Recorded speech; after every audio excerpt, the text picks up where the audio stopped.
Salam sejahtera Bapak, Ibu, serta saudara-saudari semua. Untuk memulai renungan tentang firman Tuhan ini, mari kita bersatu di dalam doa.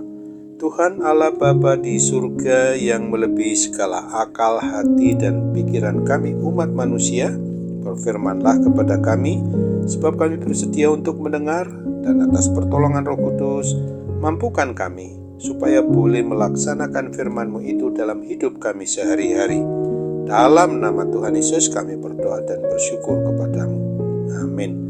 Sebagai nas renungan firman Tuhan hari ini diambil dari Wahyu 9 ayat 4 yang berbunyi, dan kepada mereka dipesankan supaya mereka jangan merusakkan rumput-rumput di bumi atau tumbuh-tumbuhan atau pohon-pohon, melainkan hanya manusia yang tidak memakai meterai Allah di dahinya. Sebagai tema yang diangkat dari nas renungan kita adalah kita mempunyai perlindungan khusus dari Sang Pemilik.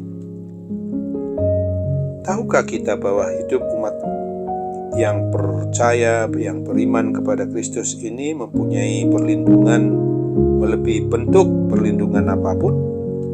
Ada perlindungan khusus Tuhan Yesus Kristus bagi semua orang yang beriman, yang percaya kepadanya. Kebenaran ini diungkapkan di dalam Wahyu 9. Kitab Wahyu 9 fokus kepada peniupan sangkakala kelima dan keenam.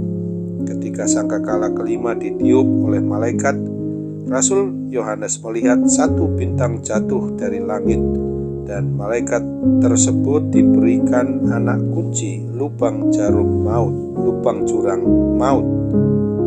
Ini menggambarkan jatuhnya iblis. Iblis diberikan kuasa oleh Tuhan untuk membuka pintu keluar bagi roh-roh jahat untuk menegur manusia. Teror digambarkan seperti serangan belalang dan kalajengking. Hukuman yang datang dengan peniupan keempat sangkakala pertama ditujukan pada alam semesta, sedangkan pada sangkakala kelima dan keenam hukumannya sekarang tertuju langsung kepada orang-orang fasik, yakni mereka yang tidak memakai meterai Allah di dahi. Teror ini tidak mematikan karena iblis tidak diberikan kuasa mencabut nyawa manusia, tetapi memberikan siksaan berkepanjangan dan sangat menyakitkan seperti sengatan kalajengking. Orang-orang fasik akan berharap mati daripada hidup.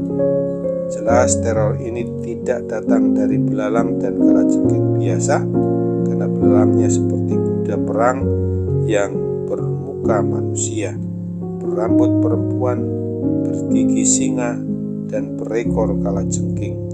Semua gambaran ini jelas tidak literal, tetapi simbol teror yang mengerikan dan menakutkan. Sekalipun hukuman di akhir zaman begitu menakutkan dan mengerikan, tetapi orang-orang percaya akan memiliki damai sejahtera dalam hati mereka. Kenapa? Pertama, karena iblis dan pengikut-pengikutnya tidak dapat berbuat semau mereka. Mereka tetap di bawah kedaulatan Tuhan Allah yang Maha Kuasa dan hanya dapat berbuat segala bencana sejauh yang diizinkan Tuhan. Segala yang iblis perbuat terbatas adanya dan tidak diperkenankan membunuh, hanya dapat menyakiti saja. Kedua, orang-orang beriman percaya kepada Kristus dapat tenang karena ada perlindungan khusus dari Tuhan Yesus. Hukuman yang ditimbulkan iblis dan pengikut-pengikutnya hanya dapat menyentuh orang-orang yang fasik saja. Bersyukurlah atas perlindungan dan pemeliharaan Tuhan, khususnya dari serangan iblis dan setan-setan itu. Namun kita umat miliknya ini harus tetap waspada terhadap serangan dari kuasa-kuasa kegelapan itu. Ingatlah dalam 1 Petrus 5 ayat 8 ini. Sadarlah dan berjaga-jagalah, lawanmu si iblis berjalan keliling sama seperti singa yang mengaum-aum dan mencari orang yang dapat ditelannya. Amin. Mari kita kembali bersatu dalam doa. Terima kasih Tuhan Bapa di surga untuk firman-Mu yang mengingatkan kami pada hari ini, agar kami kelak Sungguh-sungguh sangat bersyukur apabila kami umat-Mu mempunyai kesadaran bahwa perlindungan khusus ada pada Sang Pemilik atas hidup dan mati kami, yaitu dari Tuhan Yesus Kristus sendiri. Ketika kejadian di akhir zaman kelak nanti, kami sepenuhnya dalam perlindungan Tuhan ketika kami juga sejak di dunia ini senantiasa tetap dalam pertolongan Roh Kudus mempertahankan untuk tetap beriman, percaya kepada Kristus dengan berbuat sesuai dengan kebenaran firman-Mu itu.